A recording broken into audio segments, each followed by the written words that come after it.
can I tell them these things, that I am a criminal in the eyes of humanity? So, under controlled conditions, American SEER trainees are degraded and made to feel like animals too.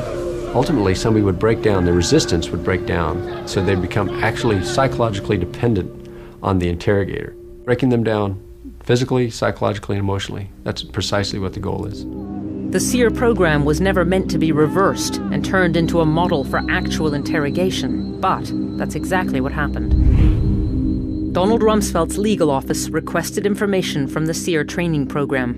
They got a reply in July '02, a blueprint, a list of SEER interrogation techniques. By December, Rumsfeld had authorized a list of interrogation techniques for use in Guantanamo Bay.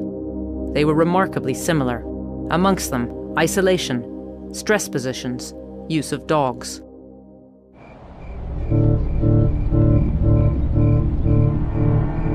The methods were put into use in Guantanamo. Look closely at these pictures. Glimpses are rare. Hooding or goggles were now authorized. Earmuffs for sensory blocking. Removal of clothing.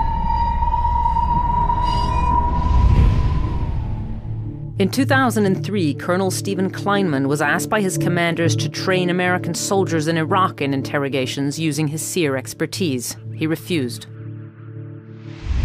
What did you say when you were given this direct order? I said that I will not follow that order. That it was unlawful. And as an officer, I have that responsibility, that obligation. You know, we know from the Nuremberg trials, I would not be safe by leading or directing or performing SEER techniques, which I thought were violations of the Geneva Convention, and then say, well, I was ordered to do so. Donald Rumsfeld rescinded his memo just 6 weeks later after warnings the techniques might be torture. He soon authorized another list. The techniques were significantly less harsh, but it was noted they'd be used in combination. On the ground, the first memo was already being implemented. SEER-style techniques appeared in American bases in Iraq and Afghanistan. The military heard one message: go for it. We were given a new document called an Interrogation Rules of Engagement, things that were clearly against Geneva Conventions, and we were told it was a legal document. It came out of the Pentagon. We were left in for 1 year in a cage, very small cage, like an animal. You could take 2 steps, 3 steps, I think, in one direction, 3 steps in the other. You are exposed to everything. We'd leave them out in the rain all night. In the cold, their lips would be blue. They were shivering so much they couldn't speak. Someone comes in and hoods you. You can't breathe properly, you're sweating all the time, and it's tight. And this is compounded with all these other techniques, with sleep deprivation, with using dogs, with stress positions. Basically, there were no limits. You go into the interrogation booth and they say, you know, whatever you want to do. You need to be creative. The mind starts to eat itself, and you start to hear voices in your mind, and you start to lose your head, especially after a few months. Americans did this to an Iraqi prisoner. According to the U.S. Army, the man was told to stand on a box with his head covered. It was this picture and... Remember this? 2004, the abuse by American soldiers at Abu Ghraib prison in Iraq exposed. The hallmarks are disturbingly similar. We heard dogs were never authorized to be used in Iraq. I had just been using dogs that week. We heard Rumsfeld say everyone in Iraq is being treated as though they were enemy prisoners of war and treated accordingly. We knew this wasn't true. It was lies, lies, lies, lies. The torture that was going on in Iraq was systemic. It was going on everywhere. While these terrible acts were perpetrated by a small number of U.S. military, they were also brought to light by the honorable and responsible actions of other military personnel. Donald Rumsfeld's office says the interrogation techniques in question were initiated by commanders at Guantanamo and only issued for use there. That legally problematic techniques were promptly withdrawn, and that it did not condone torture. The Defense Department says SEER techniques were never authorized and that abuses have been fully investigated and punished.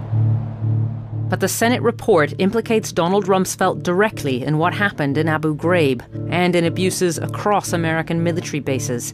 It says Rumsfeld's authorization of aggressive interrogation techniques conveyed the message that physical pressures and degradation were appropriate treatment for detainees. Previously secret documents have revealed that the CIA's interrogation program was also based on the SEER model. Panorama's learned a former SEER psychologist played a key role in Abu Zubaydah's interrogation. At least 28 detainees were put through variations of the CIA's program. A key legal question is this: did the White House know it was authorizing potentially criminal interrogation methods? We've spoken to a number of insiders. One is John Bellinger, who became increasingly critical of the program. He was Condoleezza Rice's lawyer. He was witness to the White House meetings in the spring of '02. If you're sitting there and you're looking at a list of techniques that comes from a program that is based on the techniques used by oppressive regimes who specifically don't abide by the Geneva Conventions, what else are you doing if you're not intending to torture, if you approve those? For one thing, I don't think that information was ever briefed.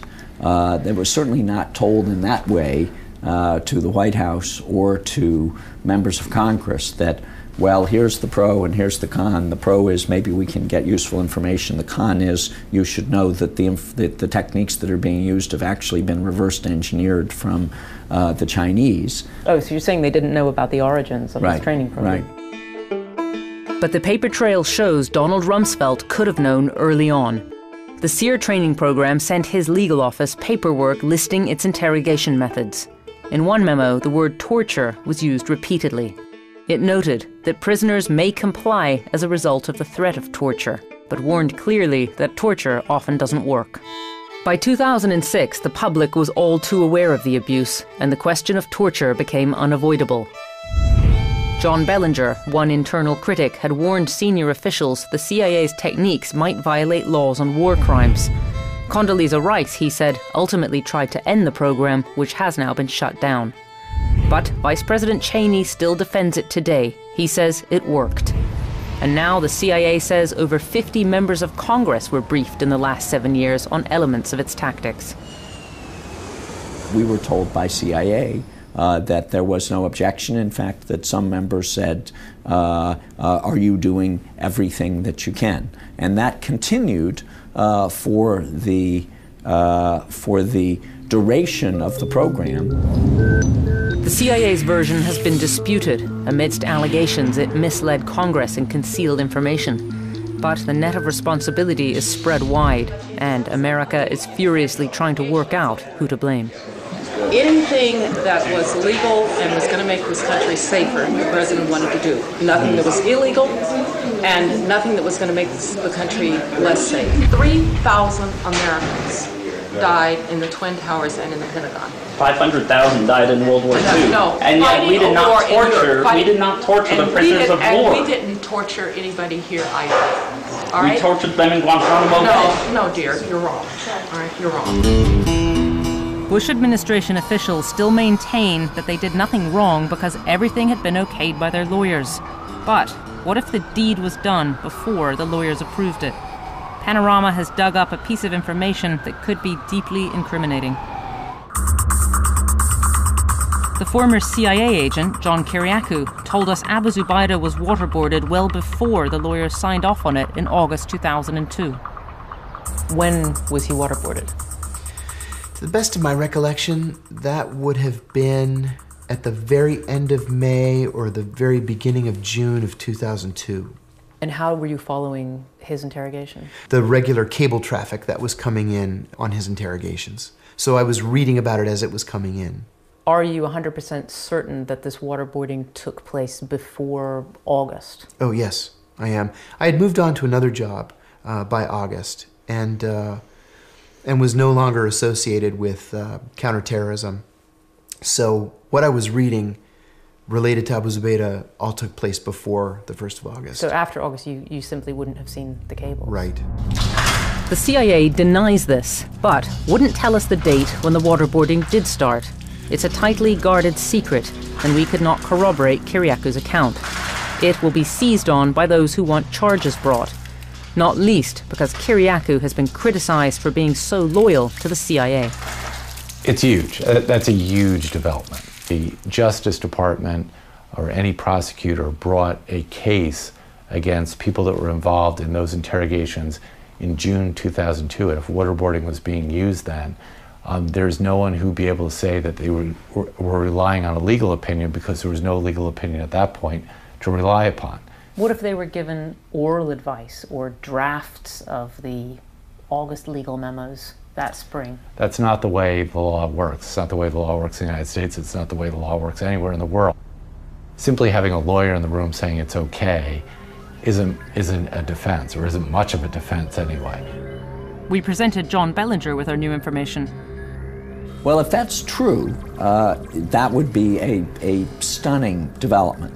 As I understood it, the CIA was waiting for the sign-off, the legal approval of the Attorney General, and for the policy approval of the NSC principals. There may have been things that I didn't know about. It turned out there were many things in my administration that were being done behind my back. A CIA source has told us they would not have proceeded without the proper approval. And Condoleezza Rice says the National Security Council did not give its policy approval without full legal backing. So who in the inner circle pushed the button on the torture program? Was it the president himself?